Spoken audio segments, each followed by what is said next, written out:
this webinar, digital intelligence produces crucial clues to trace cryptocurrencies. And today we have an amazing group of speakers.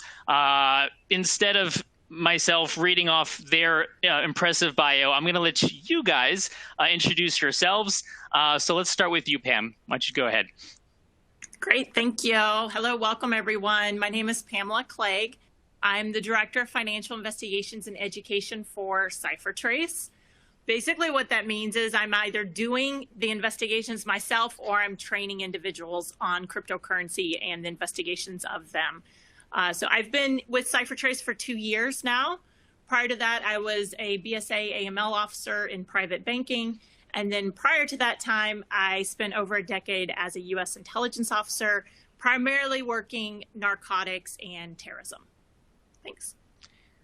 Thanks, Pam. Yuval, you got a hard act to follow. Yeah, that's a high bar for me to match to, so I'm not even going to try. My name is Yuval Ben Moshe. I'm the Vice President for Business Development for Cellebrite. Been with the company a little over 8 years, and pretty much responsible for enriching the portfolio and the value that Cellebrite brings to the community, and through whatever through identifying the areas that needs to be addressed and working strategic partnerships as we have right now with CipherTrace. And this is quite an exciting topic for me to discuss, because been looking into it for quite a while, and think it's an interesting one to address. Yep. Thank you, Yuval and Pam. So my name is Yochai West, Senior Product Marketing Manager at Cellebrite, and I will be your host. Just to get things started, I want to borrow a phrase, two sides of the same, but let's say Bitcoin, to sort of tee up the idea that, two things that seem the same but are different. Cryptocurrencies is, the main subject that we're addressing at the start of this webinar, but understanding what cryptocurrencies mean in your broader digital intelligence strategy is what we will address as well. So it's important to understand cryptocurrencies, how that is new in investigations in your organization, how to ramp that up, but also where does that fit into your general digital intelligence strategy as you're building that out to go along with anything from your mobile forensics to computer forensics to your overall analytics investigation workflow. So with that, I'd like to first kind of get a feel for where everyone is on this webinar. So I'm going to do a quick poll if you guys are willing to do this quickly with me. And I wanted to ask everyone on the call right now, how often do you come across crypto in your investigations? So if you guys can choose through not often, occasionally, or very often, give you a second or two to go through that. That will help us sort of understand the amount of, I would say, of how much this is taking up of your time, how much it hurts you now, and how much you're looking into just understanding this is coming and how much we need to ramp up your capabilities. So let's just give this a few seconds to go ahead. Oh, thank you very much. You guys are doing it great. The percentages are really fast. And then we'll show that. Hold on a second. Okay, excellent. So I'll let you guys still go ahead with that. And one more second. And now let's see those results. Not often, 56.3%. Occasionally, 33.5%. And very often, 10.2%. So Pam, does that surprise you? Does that shock you, those numbers right now? The not often surprises me, especially given that I think we have a large audience from the U.S. today. We do see with law enforcement, specifically in the U.S., that a lot of times they are not finding cash or bank transfers. They're actually finding that everything has moved into cryptocurrency. So yeah, I expect that will continue to diminish, the not often part. It'll start listing more towards the occasionally and very often. And Yuval, since you're the veteran from the origins of mobile forensics, imagine this was mobile forensics back in the day when it just kind of started getting there, asking the question, how often did you come across this? Does this sort of resonate to those beginning stages of mobile forensics?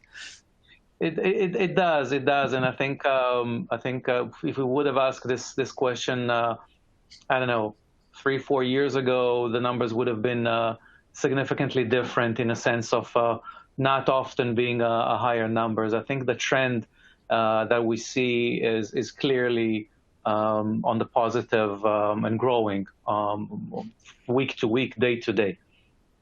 Excellent. All right. So with that, we're looking to now segue. I'll hand this over to you, Pam, to take us through some of these fascinating use cases that you've come across. Great. Thank you. So the first case we're actually going to look at here, well, actually, we're going to do a poll question first. That's right. We're going to do a poll question on, is Bitcoin anonymous? I find this one is highly interesting to always ask. Is Bitcoin anonymous? True or false? Very simple. Just give us your best guess if you're not. I think you stumped them. It wasn't going as fast as the other one. Now we've got responses filing in now. Let's see what we get.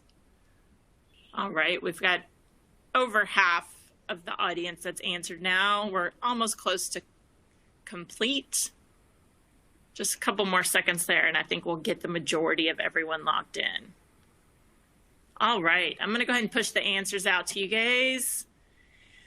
False. All right, we have a fairly savvy audience today. 70% of you said that Bitcoin is not anonymous, which is the correct answer. Cryptocurrency, Bitcoin being the primary leader within the cryptocurrency ecosystem, is actually pseudonymous. So we refer to it as a pseudonymous currency. It's pseudonymous because we can actually see all the transactions, we can see all the addresses, and we can see the amounts that each address is holding out there on the blockchain. So therefore, we refer to it as a pseudonymous currency. And then you guys are also going to see how we can de-anonymize that even further within the CipherTrace tool. Great. All right, so let's get started with our first case here. I see some people say it was a trick question. All right. So we're going to start today with the Twitter hack. Most of you, I am sure, are familiar with the Twitter hack that occurred in July of this year.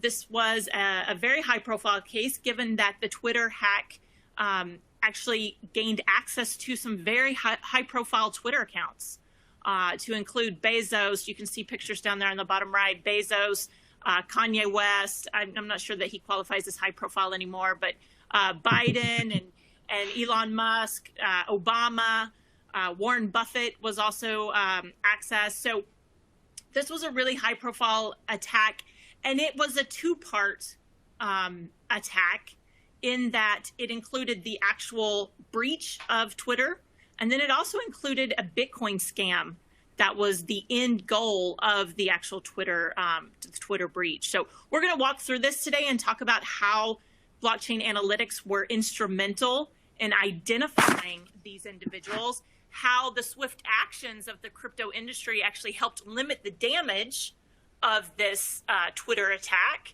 and then also, just the security breach itself at the centralized service provider, and how we kind of move from the cyber world into the crypto world, into the real world where we identify the individuals, and then how all that information flows together to apprehend these individuals within 16 days, which is quite swift on the part of law enforcement. So 16 days after the actual hack, there were 3 individuals identified and in custody. So let's walk through this.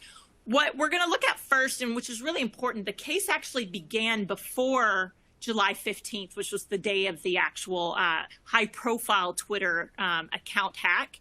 And what we're looking at here is really something that takes place quite often. I wasn't as aware of it until the Twitter hack occurred, but it's the selling of what they call OG accounts, right? So these OG Twitter accounts that are, one letter or one number or a very catchy name. These accounts that were obviously set up in the early days of Twitter. These are highly coveted accounts. They're called OG, original gangster accounts, and there's actually a forum for this, right? The OG forum where they actually buy and sell, kind of this underground market of these OG accounts.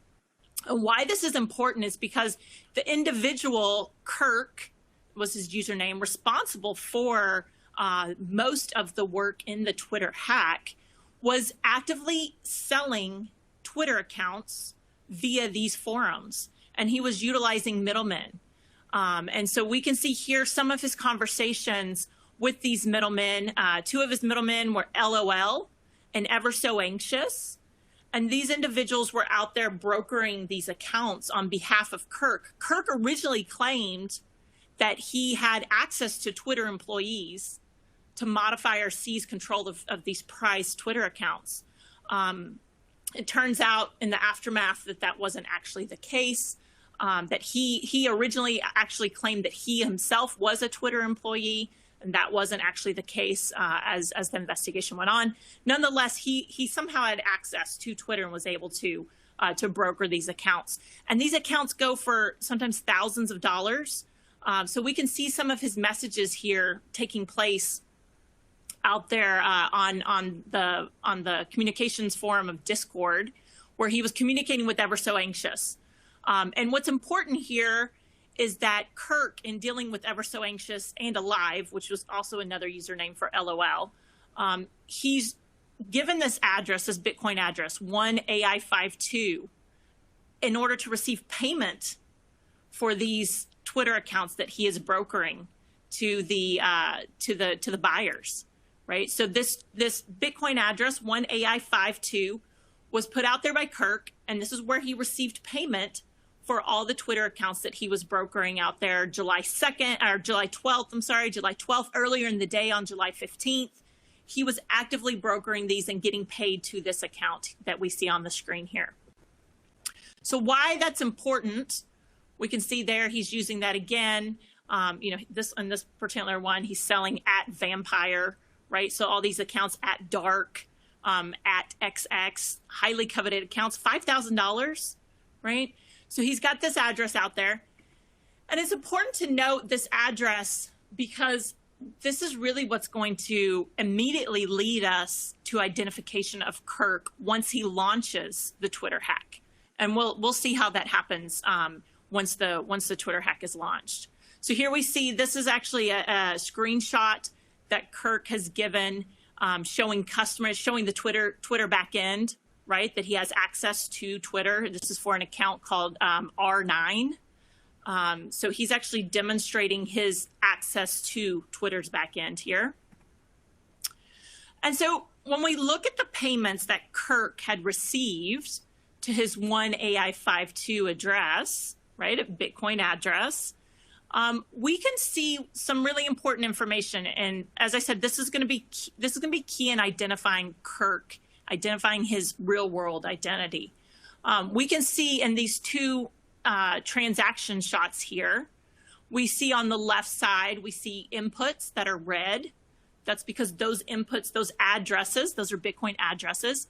Those addresses have been identified as associated with the Twitter hack in our tool. So those show up as red, which is criminal. We see the square in the middle, which represents the transaction. So the hexadecimal code down there in the bottom half of the square is the actual transaction ID or the hash. And then we see on the right side the outputs. And in both of these shots, we see outputs that are blue, that those identify as an exchange within our tool. And what's important about these particular outputs is that these particular outputs are Coinbase. So Kirk received payment for these OG Twitter accounts, right, to his 1AI52 address. And then he transferred that Bitcoin on July 12th to an account at Coinbase. This is really important because Coinbase has KYC. What's KYC for those of you that don't typically work financial crime? KYC is know your customer. So in order for someone to open an account at Coinbase, it's very much like opening an account at a bank. So Kirk had to give identification. He had to do know your customer or CIP, which is customer identification process, right? So he had to give his identifying information in order to open an account at Coinbase. So this is really key for law enforcement right here, because law enforcement can now go to Coinbase with those two transactions that we have on the screen and request account information on the individual or individuals or entity that received those 2 Bitcoin transactions. All right, so now we're moving out of this cyber realm and we're moving into the real world. We're moving into actual PII, right? Some identifiable information about Kirk. And at least if it's not Kirk, it's at least going to be somebody that he's working with, right? So this is really crucial. He did this, again, before the actual Twitter hack. This is on July 12th.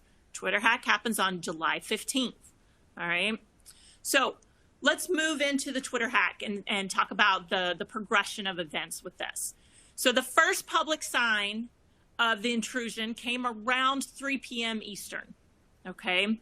And this is when the Twitter account for Binance, right, tweeted a message for crypto for health, all right? So this is where we're moving now into the Bitcoin scam piece of this, right? So crypto for health sounds like a scam to most of us, right? In law enforcement, this obviously sounds very fishy. But tweeted this announcement that they're partnering with Crypto for Health to give back 5,000 Bitcoin to the community. After Binance, then we see a lot of other crypto exchanges. We see Coinbase, we see Gemini, KuCoin, Bitfinex. Okay, these are large crypto exchanges. They definitely, all of these guys fall within the top 20 crypto exchanges in the world. So these are large global exchanges. And now here they are kind of announcing this, this Bitcoin scam, apparently from their Twitter accounts, right? Kirk doesn't really get the reaction that he's looking for. And I would say, you know, in my experience, that's probably because in the crypto world, individuals who actually follow these accounts, the crypto exchanges, are pretty savvy about these types of things, right? We see Bitcoin scams quite often. So not so many individuals, you know, fall for this and actually send Bitcoin in. So what do we see come up next? This is where we start to see then the high profile accounts. And this happens about an hour or so after the Binance and the Coinbase accounts have been hacked. Kirk, by the way, on Discord takes credit for particularly the Coinbase hack as well as the others. He specifically mentions CB has been hit. Coinbase. CB is Coinbase. So he is taking credit for these intrusions on the Discord communication platform. So then we start to see these high profile accounts come out. Now, this is a little different scam, right? This is just talking about giving back to the community. We support Bitcoin and that they're going to double the amounts that are sent in. And so we see this again, as I mentioned, we see this across Apple. So we see some business accounts that are actually tweeting this out, as well as the high profile individuals that I mentioned. We're talking dozens of accounts that have been compromised for this. And in the announcement, in the Bitcoin scam announcement, we see this address, BC1QXY, right? So all of these announcements have this address as the receiving address. This is to where you need to send your crypto in order to participate in giving back to the community. Right? So as we start to look at the flow of funds as these account intrusions happen, we see, first of all, that 1AI52, right, the address that Kirk was using prior to the high-profile intrusions, these funds from 1AI52 are being commingled with BC1QXY, the address that was just tweeted out. What does that mean in very simplistic terms in the crypto world? They're being clustered together, okay? Which basically means that they are controlled by the same individual or same entity. All right, so this all comes down to the private keys. Again, a little bit more technical than we're getting into today. We're really kind of covering the surface. But the point is that we can now see that these funds that are being sent to the BC1QXY, the one that was tweeted out on the high profile accounts, are being commingled with Kirk's funds at 1AA52, which then indicates that Kirk is controlling both of these addresses, right? He has the private key to both. So we see on this particular flow of funds, we see some of the Bitcoin from the Bitcoin scam moving into coinpayments.net. The blue circles on the far right there, again, blue are the exchanges. What does that mean in the crypto world? that is where they hold personal identifiable information, right? It's another gateway for us to move out of this cyber area into more real world identifiable information for Kirk. Okay. Now, Kirk realizes, I'm sure, I would assume, that his funds are easily traceable. And what we begin to see now with the funds that begin to flow in, so let's say in the first 24 hours of this Twitter hack, there are 13 Bitcoin sent via hundreds of transactions to that BC1QXY address. 13 Bitcoin, guys. The current price of Bitcoin, as was in July, is about 10 grand, right? We're talking about $10,000 of Bitcoin. So not too shabby. We're talking about, almost $130,000, depending on the price, in 24 hours. Okay. So these 13 Bitcoin that come in, these are already marked. This address has already been blacklisted within the crypto community. All right. This BC1QXY address is completely blacklisted. What does that mean? It's blacklisted in that should an exchange receive a transaction from BC1QXY, which has been identified as a scam address, any exchange out there that is cooperative within the crypto community, which quite honestly is the majority, that's the majority of the exchanges out there, they would freeze those crypto funds, and they would very likely report that via some different communication channels that we have. And because he knows this, or he's already tried to deposit some of those funds, he now begins to send these funds into chip mixer. All right. So on this transaction flow that we see on the screen here, we see all these red dots, which, remember, those are the Twitter hack addresses. Those are addresses that are now associated with the Twitter hack. And then we see a lot of yellow dots, right? The yellow circles are the mixer addresses. So that is Kirk moving those funds into mixers. What's a mixer? A mixer is just a place where you can send in your Bitcoin and mix it up with all kinds of other Bitcoins, and then kind of bring it out on the other side. And it cuts that ability, and in a lot of cases, it cuts the ability to trace through that mixer and continue to follow the trail. All right. So he's attempting to obfuscate the trail of his Bitcoin at this point. Okay, so that's very key and very important to remember here. So he realizes, but he had already committed sins before the attack even happened, right? He had already committed those mortal sins of sending to identifiable accounts before the attack, and that's the beauty of the blockchain. All right, the beauty of blockchain is that those transactions never go away, right? Those transactions are there; they're always going to be there. Perpetuity, we can go back and look up all the transactions that his one AI52 address ever had, and that is key in this particular case in getting us that identification lickety split. All right, great. So we are going to move out of the Twitter hack case here, and we're going to work backwards here, and we're going to start with a little bit of computer exploitation that a case in Canada actually led to the seizure of over 2 million in Bitcoin, around $2 million or so in Bitcoin, depending on the price again. All right.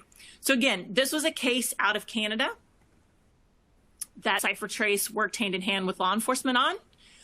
The case starts with an individual who is on Agora Market, dark market, and he is on the prowl, on the lookout to buy a pistol. Okay, so he's looking to buy a handgun, and so he gets into some different forums.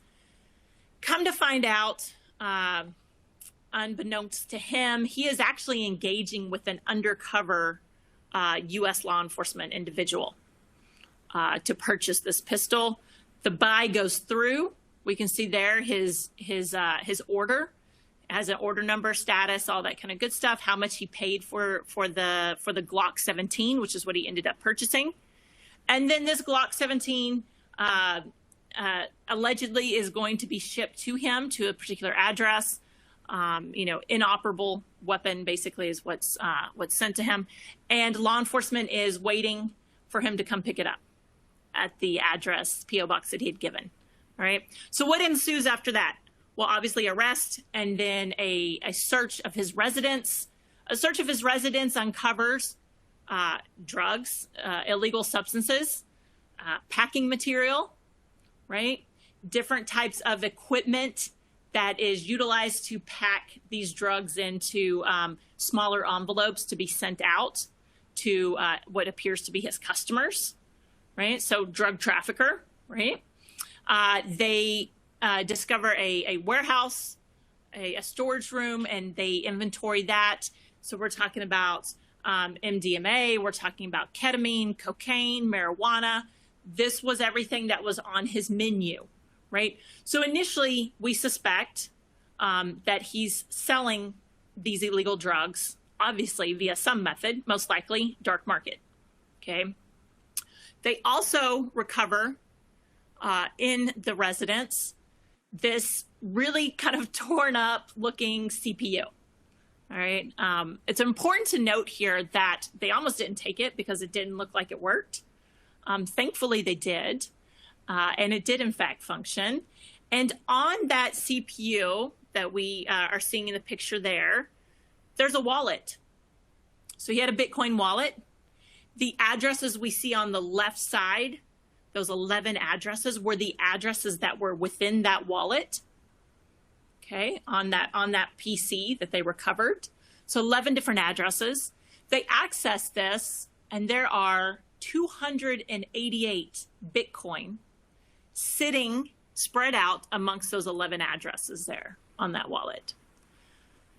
Law enforcement does the right thing here, which is moves those Bitcoin, because they have access to the private key because they have access to the wallet, right? So we move that Bitcoin to a law enforcement controlled account at Coinbase, which is what you see there on the right. Okay. Now, 17ES is a Coinbase address. That is a Coinbase account, again, that law enforcement had set up. So what is the goal here, right? We don't know where this crypto came from. We don't know if he obtained this crypto via mining. Did he obtain this crypto legitimately? Okay. How did he actually get and obtain the crypto that law enforcement has now just moved into a law enforcement controlled account, right? Again, 11 addresses, 288 Bitcoin, right? They were able to move that because they had his wallet, right? They had seized the PC, right? So therefore, that's the private key, right? Wallets are just a pairing of private keys and public keys. That's it. Right? But that private key is what gives you access to the crypto. Whoever holds the private key owns the crypto. It's very important. That's what I teach to law enforcement.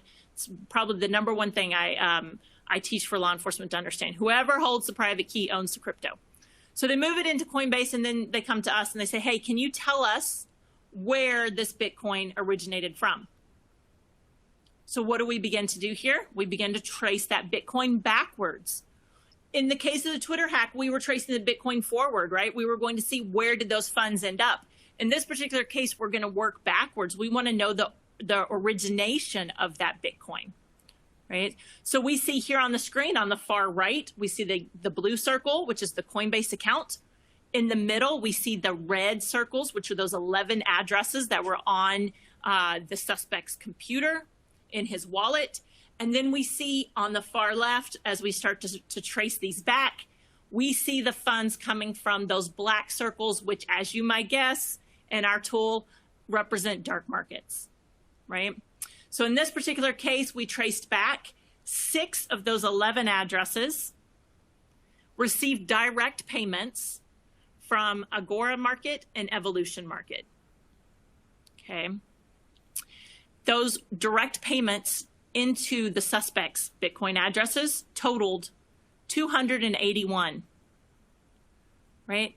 So when we go to trial and we testify, because we do testify, and we testify on behalf of the prosecutor there, it's quite simple for us to explain this to the judge and jury, which is dark market sells, direct transactions into the suspect's Bitcoin addresses, and then that the far right circle there was the 288 that had been moved out by law enforcement. So in this particular case, the suspect was forced to forfeit 281 of his 288 Bitcoin, right?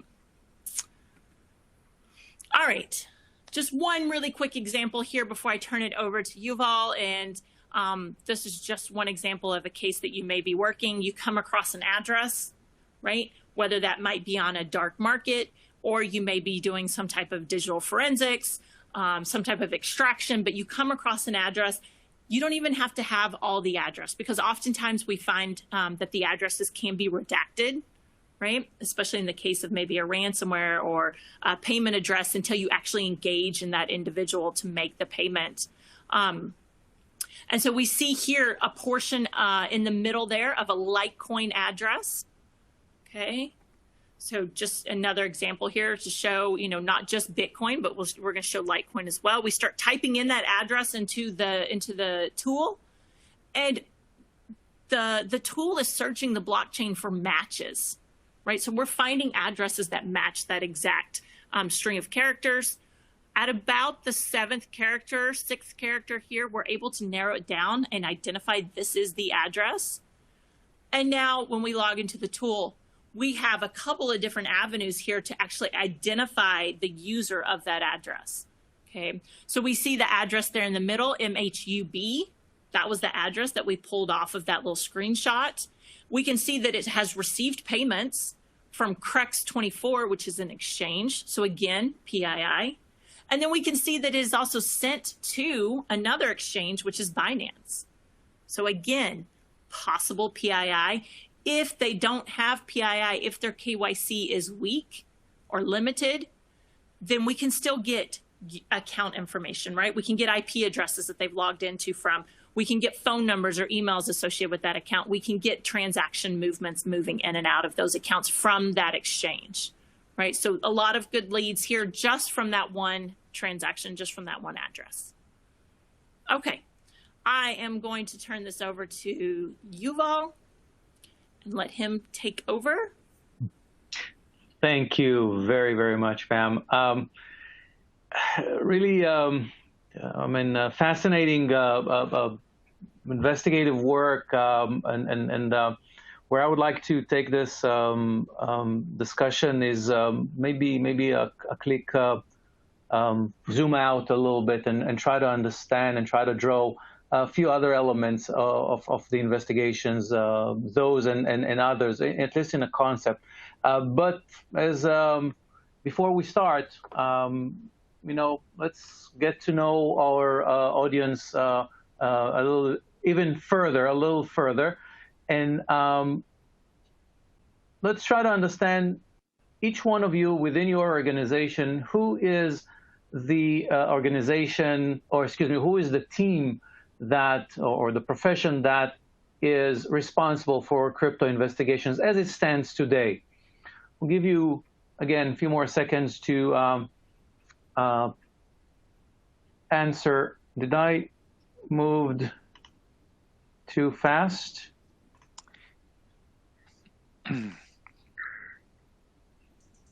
think, yeah, there we are. No, why? There you go. You're right there. There we go. Yeah, we mixed the order here of. All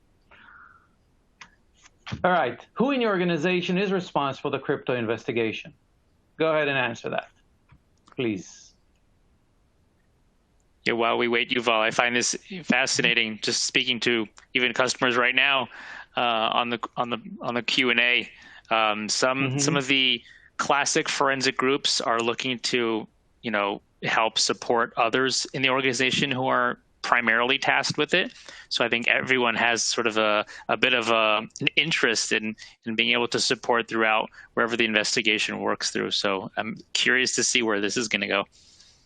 Absolutely, I agree with you. So let's see the answers for that.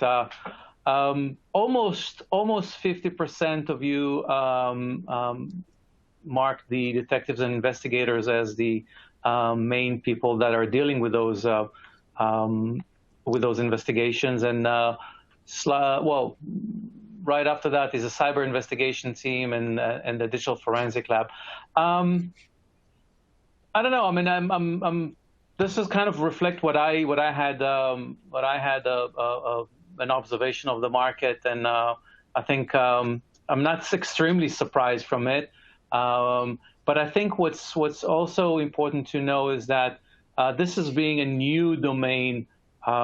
There's a lot of inconsistency between who's doing it within each agency, and the fact that investigators and detectives are doing it is just because these are the folks that are dealing with it and finding it and coming across that.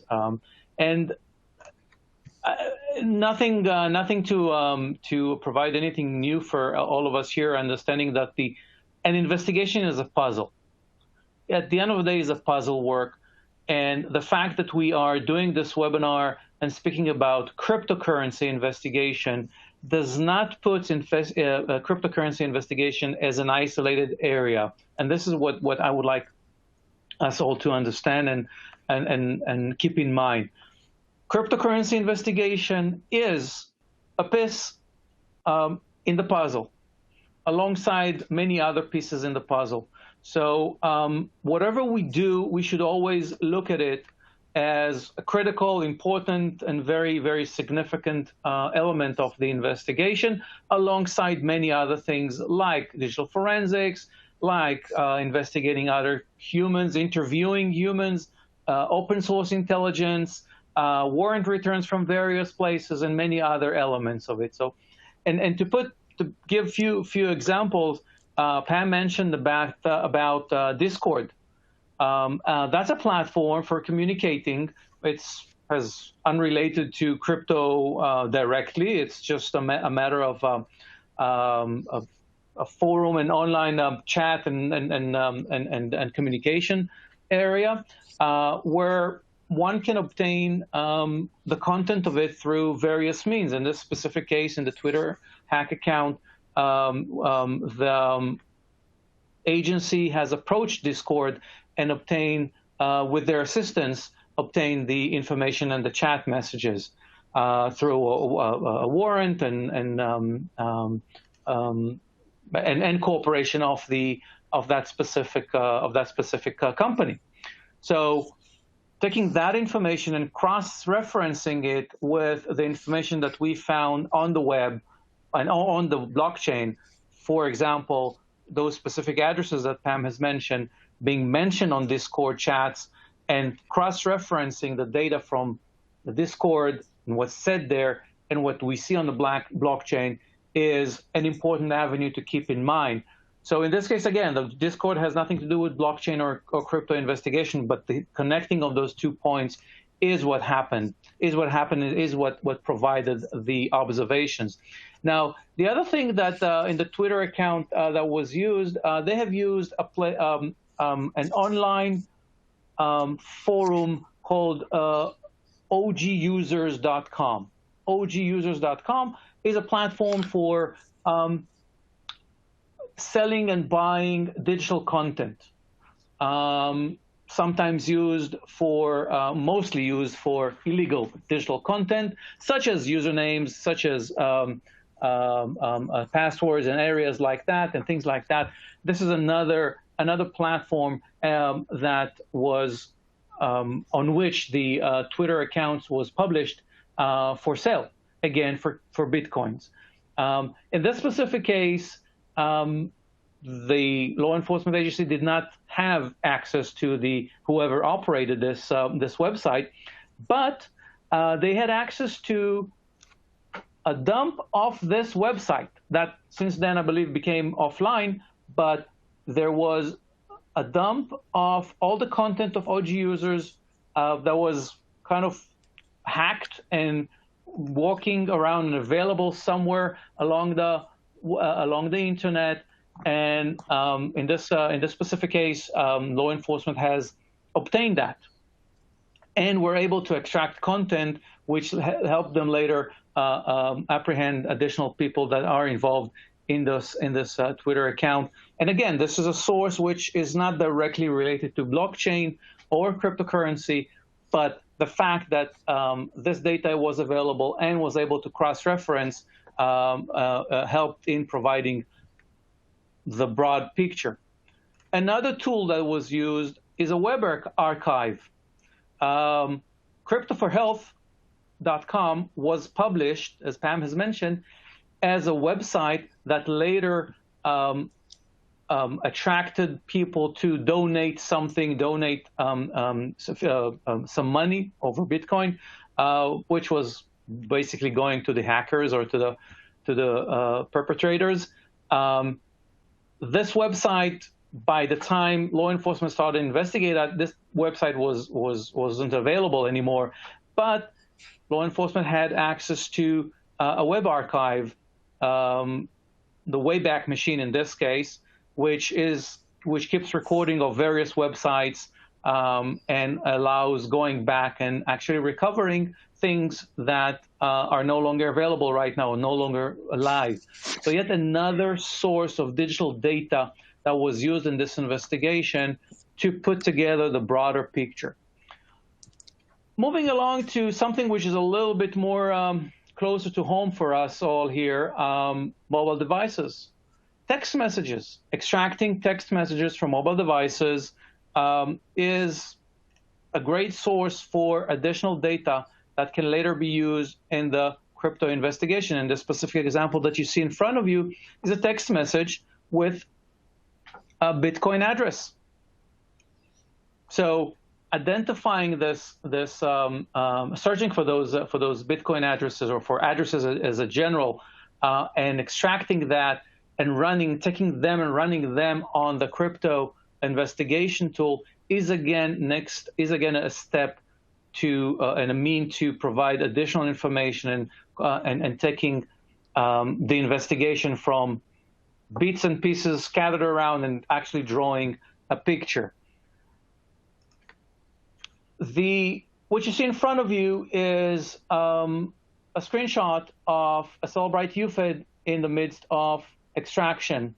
The ability to identify within the extraction time the fact that this specific mobile device has a cryptocurrency wallet application on it should be sort of a red flag for us all once we come across such an application or such a mobile device. Because if a person that was apprehended has a wallet, a cryptocurrency wallet on his mobile device, he has something related to cryptocurrency. Now,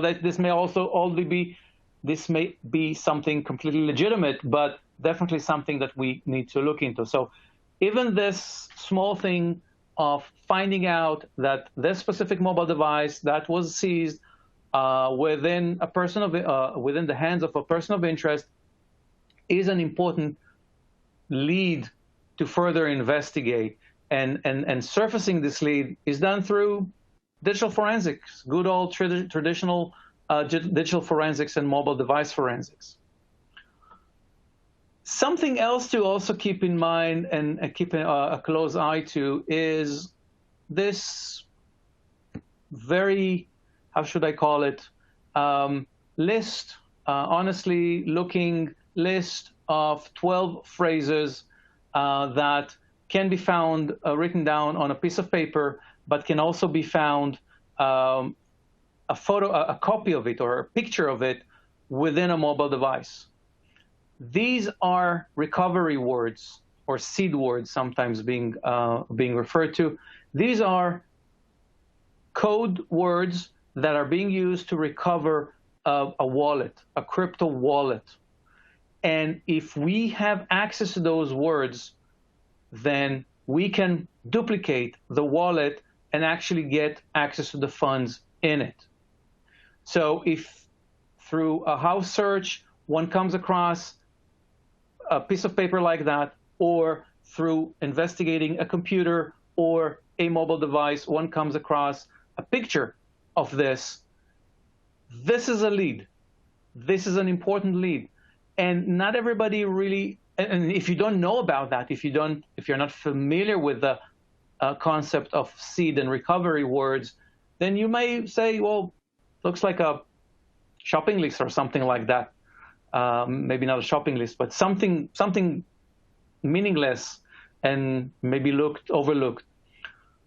These are the things that we all need to take a very close look into when doing our digital forensic investigations, and keeping in mind that even when we're investigating cryptocurrency, we should look on the broader picture. We should look into how to bring the tools of digital forensics, the extraction, the analysis, the application categorization, the analyzing of a mobile device content or a computer file system content for artifacts and leads that indicates cryptocurrency activity. As I said, it's always a puzzle work, and we have to keep in mind that we have to look on all the pieces in order to build the bigger picture. I would switch now to trying to cover a few of the questions, Yochai. Yes, thank you so much again, Pam, for your segment, and Yuval. And for the few minutes that we have left, I see, Pam, you've been pretty active. If you wanted to kind of hit a couple of those questions that you seem that can fit into this time frame, I appreciate it. Sure, yeah. There's a couple I said I would answer live because I think it will benefit the group as a whole. So one of the questions I had was, how did CipherTrace identify the addresses in our tool that we said were dark markets? An individual noted that a lot of times the dark markets use one-time addresses, which is true. So this goes to our attribution, and our attribution is very curated. A lot of times when we're on the dark market, you can't just scrape addresses off of the dark markets because of that very reason, that these addresses will only be used once, which basically means that until they receive a payment, so until you actually engage with the vendor to send a payment, then that address doesn't even show up on the blockchain. Now, once an address has received a payment, dark market vendors are still going to consolidate those funds at some point into an address. And so they're going to cluster on behalf. There's different heuristics that are involved that allow us to cluster those addresses together to show common ownership. But it does involve a little bit of trickery. Sometimes we engage with the vendors. We have a team that actually works as CIs for law enforcement so that they're able to actually send payments oftentimes to the vendors so that we can get that Bitcoin address on the blockchain, and then we can actually see the funds move. So that is one way that we're able to identify dark market addresses. As far as exchanges go, we open accounts at all the exchanges around the world. And then we flow funds through those exchanges to identify their addresses as well, and also get to know their KYC, which allows us to risk rate them. I did have another question about would the use of privacy coins. I had a couple of questions about Monero.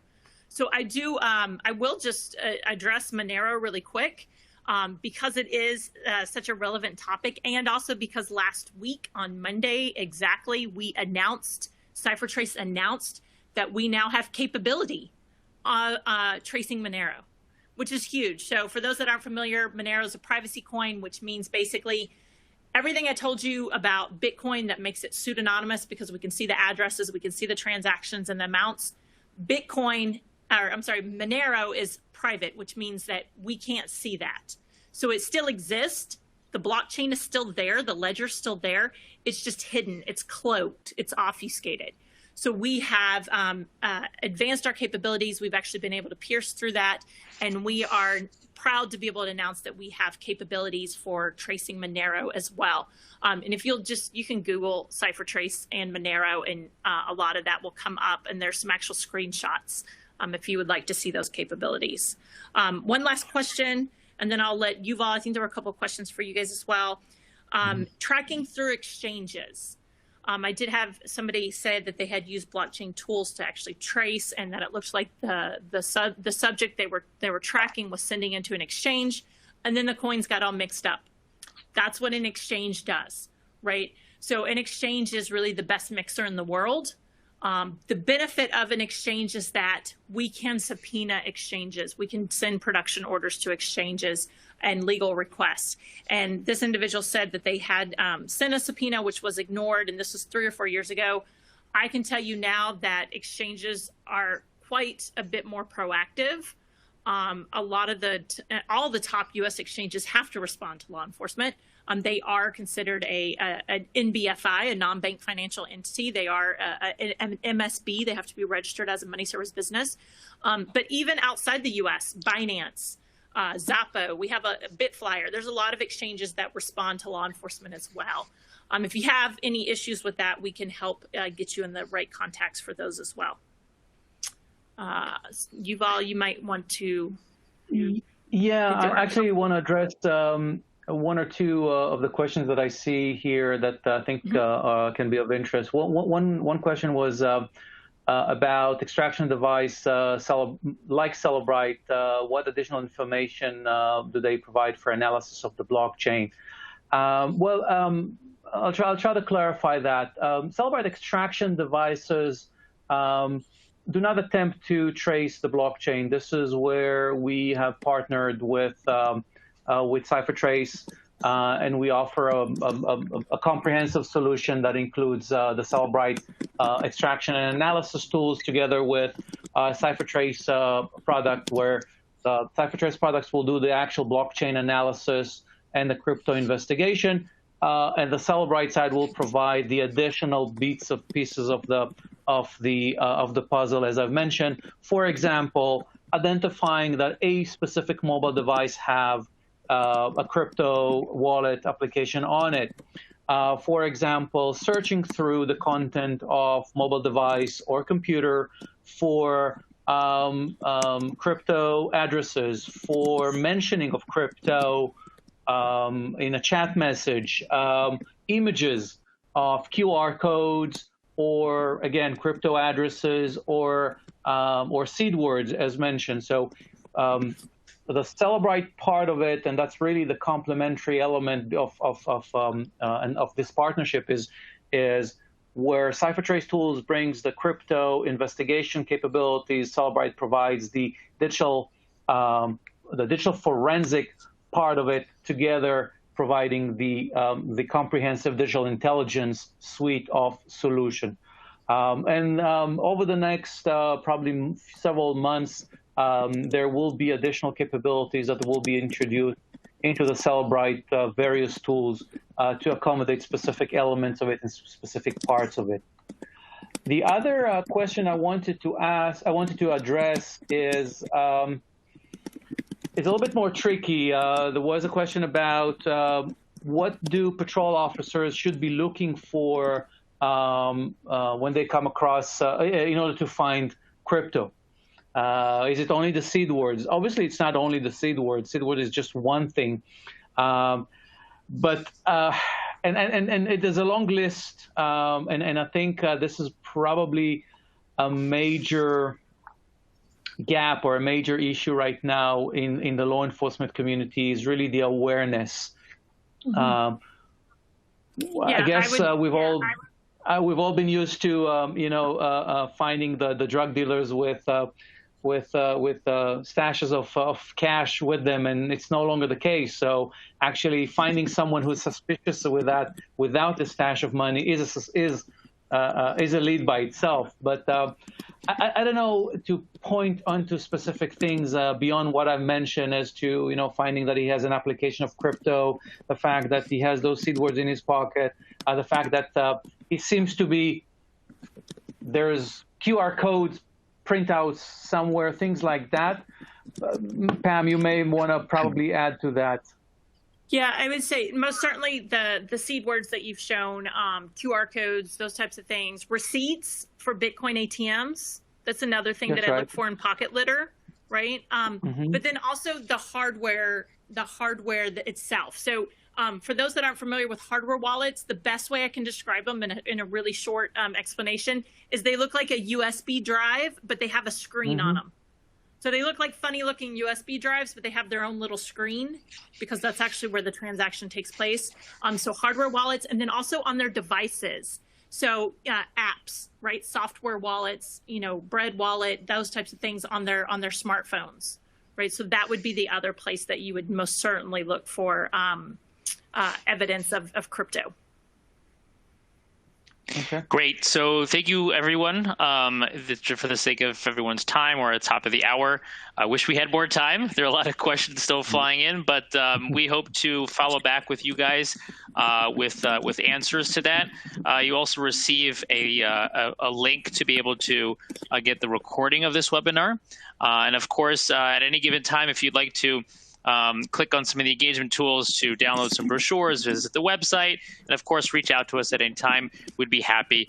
Last but not least, as soon as hopefully this webinar comes to an end, you will be hit with a survey. So please give us feedback. We hope to have many more of these, and we're there trying to figure out some of the topics as well, as well as feedback for this webinar specifically. So thank you so much for taking an hour out of your day today to spend that with us. Hopefully it was informative and inspiring, and we hope to see you again soon. Thank you again to all our speakers. Everyone, be safe and be healthy. Bye now. Thank Bye, you. guys.